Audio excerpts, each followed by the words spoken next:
Locs, cornrows, twists, braids, bantu knots, and afros are hairstyles traditionally worn by people of African descent. Now, you probably heard about people being discriminated against because of their hair in places like the US and the UK, but it's even happening in countries like Jamaica and South Africa. So why is black hair being banned in black countries?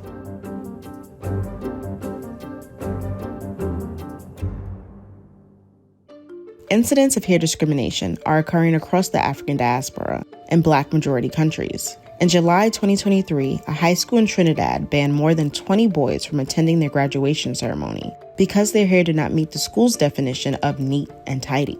And in Jamaica, a 5-year-old girl was barred from her school because she had locks. The school prohibited locks on non-Rastafarian students, claiming the hair could lead to lice or junjo or mold. And Jamaica's Supreme Court agreed. In 2020, the court ruled it was legal for the school to enforce a no braids, no beads, no locking of the hair policy. One of the justifications was for hygienic purposes, which is complicated, but you'll find out why soon. Over 12,000 kilometers away, a similar situation occurred in Kenya. A Rastafarian student was kicked out of school because she had locks, and it was only after a court order that she was allowed to return to class. The catch? She had to cover her locks with a turban. And in 2016, South African students protested what they called racist hair policies at Pretoria High School for Girls, a formerly all-white school.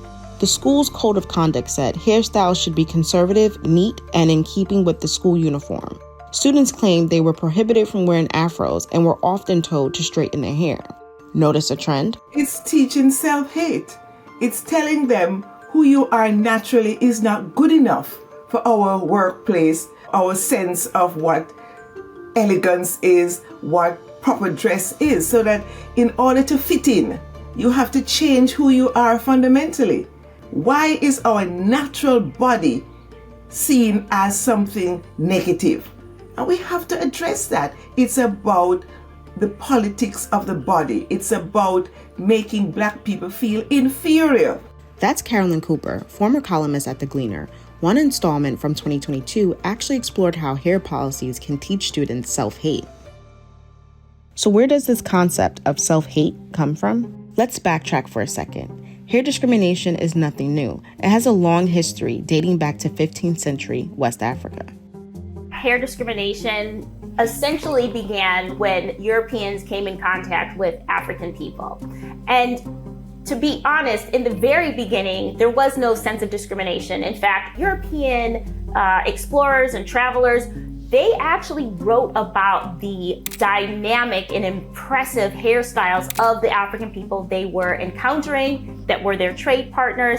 That's Lori Tharps, co-author of Hair Story, which investigates the history of black hair in America. But we know that the hair was revered. We know it was respected. We know it was a sign of identity. Hair and hairstyles indicated everything from a person's tribe, social rank, marital status, and age to their religion, wealth, and where they're from.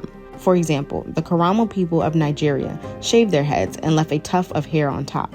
And the young girls of Senegal's Wolof people partially shaved their heads to signify that they weren't of marrying age. It's almost like a person's social security card, because everything was able to be told about a person, who they were. So what changed? The advent of the transatlantic slave trade, which ruptured Africans' connection to their hair. It was no longer, wow, these are really impressive hairstyles. They're really communicative. It went to, well, how are we going to justify what we're doing to African people? Why don't we say that they are less than human? Europeans used the physical features of Africans, like their skin color and their hair, as justifications for enslaving them. There was this real concerted effort by Europeans to distinguish African people as, closer to animals than humans. If you see posters, written things about black people in, 14th, 15th, 16th century, in the prime of the European transatlantic slave trade,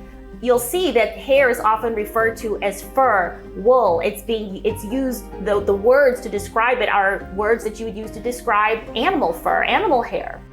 And slave traders would shave the heads of Africans headed to the Americas under the guise of sanitation. But we know that Europeans fully understood the significance of these hairstyles. So what they were doing was beginning this process of demoralizing and dehumanizing African people by removing their key source of identity. But it also had the very practical effect of making sure that people couldn't connect with one another. Before African people even left the shores of Africa, they had left behind their precious reverential relationship with their hair. So they arrived into the new world with this already kind of sense of loss with their identity. But the degradation of African hair didn't stop there. During the Middle Passage, the voyage to the Americas, English slave traders referred to Africans' hair as dreadful because it naturally formed into locks. Even the abolition of slavery in the U.S. and throughout the British Empire wasn't enough to change the perception of Black people or their hair. Black people understood that if, in order for them to survive and thrive in societies where Europeans still ruled, that they would have to assimilate. That meant that Black people were consistently trying to alter their hair and make it look more like European hair, not because they wanted to be beautiful, compared to Europeans, but simply to be treated with the same level of respect as other human beings. Throughout the 20th century, we see Black people chase the European aesthetic of straight hair. While Madam C.J. Walker did not invent the hot comb, she and others like G.A. Morgan helped popularize straightened products among Black people in the early 1900s. And it was Walker who outfitted the hot comb with wider teeth so that Black people could achieve straighter hair. This straightening tool and others spread across the diaspora. And ads like this affirmed the war declared on bad hair, that all you needed was a hot comb to improve your appearance. Then chemical straighteners and other hair products hit the market with ads that doubled down on the notion that Black hair in its natural state was inferior. Perma-straight allowed you to get relaxed hair that looks naturally straight. Posner's Moisture Proof guaranteed to keep your hair from going back to its natural state. And Duke's Pomade provided Black men with straight hair she'll want to run her fingers through. This idea of straightening the hair was done, again, yes, it was beauty, but it was way more, the engine driving that movement was really about economic access, because you couldn't get a job, you couldn't be taken seriously professionally if you didn't have straight hair as a Black person. Now, does that mean every single Black person was straightening their hair? No. Absolutely not. Absolutely not is right. From the early 1900s up through the 70s, we also see the formation of the Pan-African, civil rights, and Black Power movements, all of which challenged racism and promoted racial pride.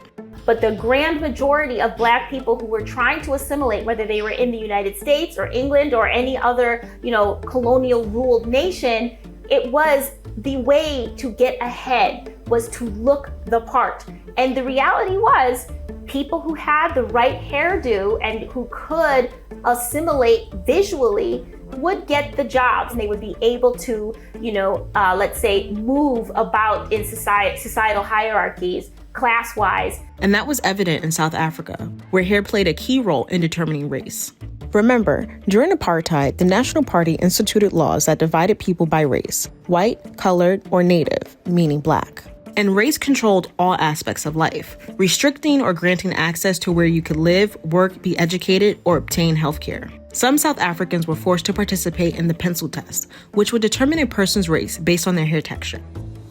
A pencil would be placed in a person's hair. If it slid out, they would be considered white. If not, they would shake their head, and if the pencil fell out, they'd be classified as colored, otherwise Black. Absurd? Yes, I know. But the desire for the European aesthetic also extended to skin. Started in the 50s, Black people were inundated with skin bleaching products that equated lighter skin to success and beauty. Like this South African ad, which said Ambi can give you smoother, clearer, lighter skin you've noticed successful people usually have. Or this one, where whitening cream helped Susie achieve success and stardom. In the US, these ads published in Ebony magazine promised lighter, lovelier skin beauty and claimed men flocked around women with a clear, bright complexion. So why, hundreds of years later, after slavery and colonization have ended, are African and Caribbean countries still dealing with hair discrimination? As a popular phrase in Jamaica goes, nothing black, no good. Nothing black is good, which means that we have been brought up to internalize negative attitudes to our body, to our hair, to our skin. It's really a part of a process of dehumanization in which Black people were expected to reject their own identity and try to aspire to be white. It's been years and years and years and years and years of being told, of mainstream media reinforcing these ideas. Books, movies, television, all of these things have told us over and over and over and over again, implicitly and explicitly, that Black hair was inferior, that it was ugly, that it was uncivilized, that it was inappropriate for the boardroom, the classroom, corporate places. So that the fact that the discrimination still occurs, even in a Black country or majority Black country, it makes sense because we've all been indoctrinated by the same lies. But this conditioning is being undone by years of activism and now legislation, like in Anguilla, which became the first Caribbean island to introduce a national hair discrimination policy. And in 2023, Trinidad and Tobago became the second. Its Ministry of Education introduced a new hair code that allows students to wear locks, twists, plaits, afros, and cornrows. So we are chipping away at that global culture that still seems to deify whiteness or an approximation to whiteness.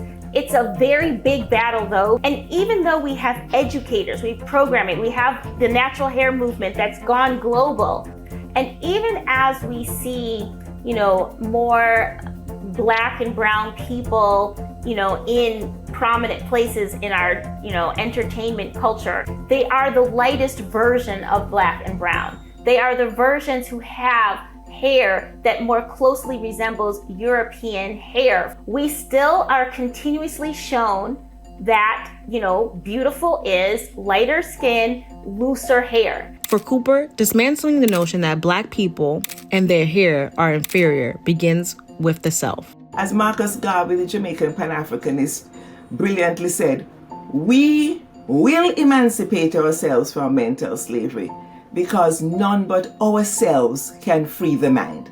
It is only when we as Black people decide that we're no longer going to buy into these negative stereotypes that we're going to free ourselves. We have to reach a stage in our consciousness where we say, who I am is more than sufficient.